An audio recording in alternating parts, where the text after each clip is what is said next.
8 weeks ago, we had 5 words given to us by NASA, and they told us, explore the universality of life using AI. That's it, no more. And we decided that wasn't challenging enough. We should simplify it. We should go for the bigger stuff out there. And so we did. We asked, are we alone? It's a question, like Mike said, that humans have asked for a long time. I'm sure many of you have pondered this question out there. In fact, it's not just recent humans. Our ancestors millions of years ago probably asked this very question. They've worked on it for a long time. A lot of people have worked on it for a long time. We heard a talk from Amir earlier today that even he was inspired by this question. So how far have we got? Well, I thought, let's ask Google. It should know. Hey, Google, are we alone? No, there are about 350 other people with us in this room. Google's intelligent, you see. Let's ask Google something else. Hey, Google, is life on Earth alone? Well, that is a big question. I don't know, but I do know there is a NASA FDL Astrobiology team that has been looking at that very question. Well, it turns out that team is us. We've got Will Fawcett from Cambridge, flew a long way here. Rod, right there. He's not traveled as far, but he's from Georgia. Fun kind of guy if you want to catch him at the poster session. Aaron's come from Japan, and yours truly from Australia. We worked with a few mentors.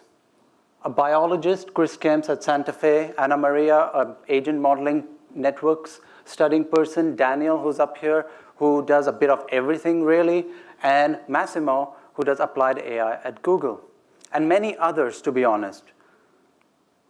Oops. Anyone recognize that photo? Tatooine?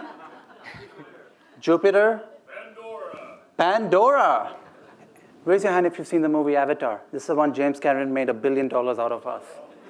All right.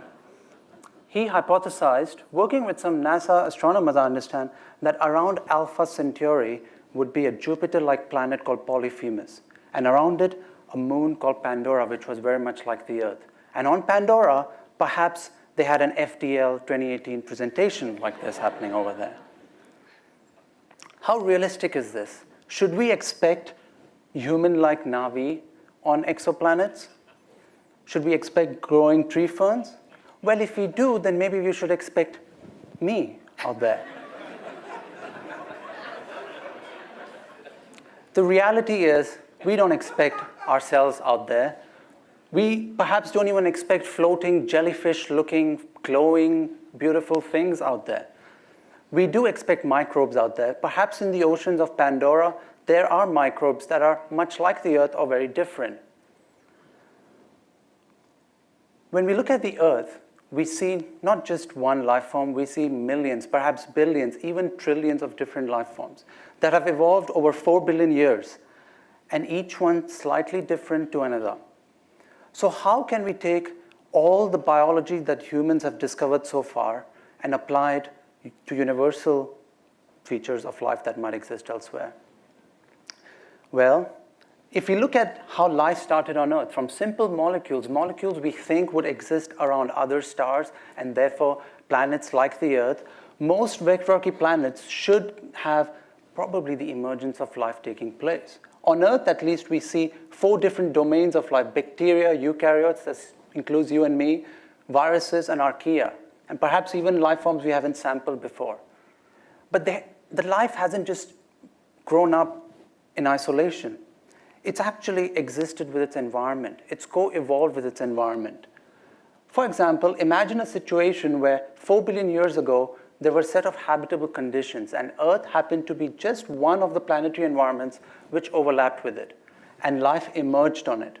Could have happened on Venus and Mars too. It had liquid water on the surface back then as well. But life went extinct very soon after. Got started, but died. On Earth, we know life survived for 4 billion years, perhaps even last another billion years or so. But how did that happen? Well, life may have had to interact with the atmosphere in order to stabilize the climate. This idea of biological regulation or Gaia hypothesis is not new. It dates back to the 1960s and 70s, the Apollo era or the hippie era, if you prefer it to be called. But there's a lot of science in it. And as we learn more about life on our planet, we've discovered that life has actually played a crucial role over the last 4 billion years in changing our planet and adapting to changes that happen on our own planet. And so we thought, how do we get, not just life being a passive feature of a planet that just exists, but rather an active force where it interacts with the atmosphere of the planet. For example, cows fart methane, trees sequester CO2 and bury it into the sediments, right? If it gets too hot, you could cool the planet down by absorbing some of that CO2 greenhouse gas, or if it gets too cold, you could fart a bit more. Now, life does that on a planetary scale. And we don't know the exact mechanisms as yet, but we're trying to get an idea of what are the principles that guide this process. And when we think about all the exoplanets that you heard about, what kind of atmospheres would they all have? What kind of life forms would be present on the surface that could interact with these atmospheres so that hopefully one day, like Mike presented, Inara can pick up on that signal? Well, we decided we would tackle this problem by using one of the latest models on atmospheric dynamics. When I say latest, it was written in Fortran 66. Yeah, a lot of old people in this room, I guess. What we did is we took one of those pieces of software, something that NASA uses today, something that people can use and get a PhD out of with one single run. And we put it on a big whale-looking ship called a Docker. Well, Docker, and then also things like Redis servers and Kubernetes, all these words sound like they're from the future to me. But the idea is really simple. Essentially, we could run this code not just on one computer, but thousands. And we outsourced it to data centers that Google provided us, not just in America, but across the planet. And we built a framework like a FedEx, UPS kind of framework to get the data back, the calculations, the results of those studies back from those computers almost at the speed of light. And we parallelized the whole system. Do you want to take a guess of how many planets we modeled? How many atmospheres we looked at? 50, 42, 7. 1,000. 1,000, going up. One call. Million. Will, you there? Perhaps I can help. Oh, perhaps Will can help. Will, how many planets have we looked at so far? We have generated 237,531 atmospheres and counting. You serious? You calculated 250,000 planets already? Right. Okay. Will is a particle physicist at CERN. He likes numbers. That's why he's a numbers guy. He keeps track of these things. So this figure here shows how we explored the space of atmospheres that are out there. I can only show 3 of the dimensions that we explored here. Each one of these dimensions is a different concentration of atmospheric gas. And then each one of these points is one of the atmospheres that we've simulated.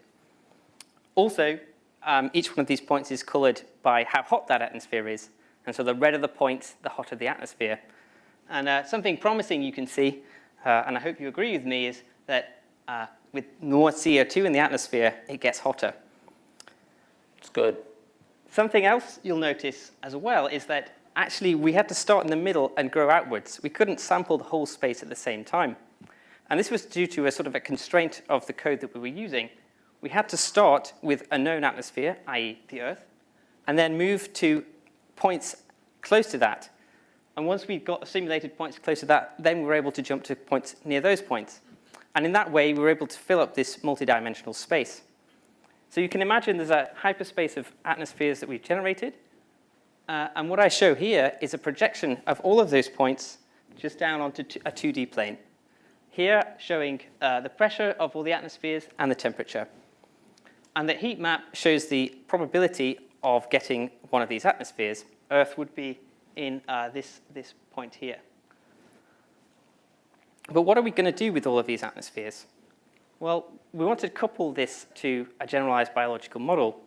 We also looked at 6,500 different chemical reactions that we know about in life, and we've managed to distill that down to some simple generalized biological models, which we're then able to feed into the atmospheric dynamics. So previously, we were turning the knobs of how much oxygen and how much CO2 should be in the atmosphere. But now we've created a model where biology can do that and affect the atmosphere. But the atmosphere doesn't just stand there and take it. It feeds that back into the biology as well. So what we've done is we've given the atmospheric ingredients, the molecular concentrations of gases.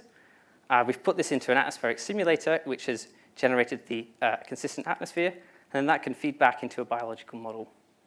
In doing this, we've generated a piece of code called PyAtmos, which is an easy way to generate exoplanet atmospheres. And we've also generated 250,000 atmospheres, which can be used as a labeled training data set for the machine learning community, and also an interesting set of science for the astrobiology community.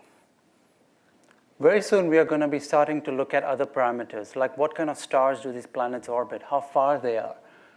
We are trying to combine astronomy and the knowledge humans have gained over the last hundreds of thousands of years, along with biology.